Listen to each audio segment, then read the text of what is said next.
I've been in New York all my life, born and raised here in New York City. It's the melting pot of the world. Public school exemplified Max and I's passion for New York. It says made in New York on our labels for a reason. We were made here in New York City.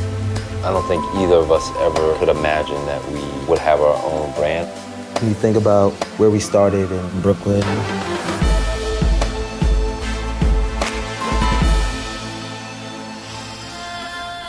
growing up in New York City, it was great running around the city. I mean, the city was just a huge playground. That's how you found your friends. You needed to be authentic. You needed to separate yourself from the rest of the pack.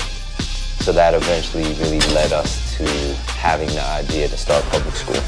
Our first studio was actually in this building. Feels like such a long time ago. I think I remember.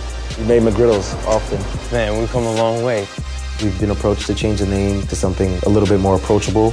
Public school really meant a lot to us. We stuck with public school, which has led us to this moment. Yeah, a lot has changed for us to win the Vogue Fashion Fund, to winning Menswear Design of the Year award. This year was one of the major moments for us. It was one of the things that we just knew we could do this.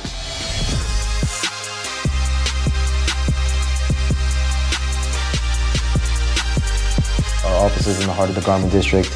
We knew our office had to be here. Quality is essential to everything we make, everything we do. You know, some people say our product has a street essence to it. It still also has its tailored aspect. So we find that perfect balance in between, and it's the idea of convergence, the idea of New York City being a melting pot. It's fleeting. You know, all the awards are great, but I think you have to celebrate it that night and live it up that night and then forget about it and then sort of come to work in the morning the next day and keep it moving. At the start of each season, it goes without saying that New York is somehow involved in, our concepting for the collection.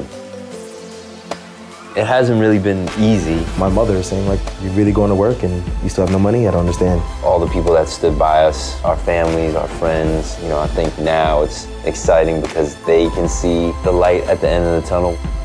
This, whatever moment this is right now, it definitely feels like our moment, and we're in the right place at the right time. Public school has arrived.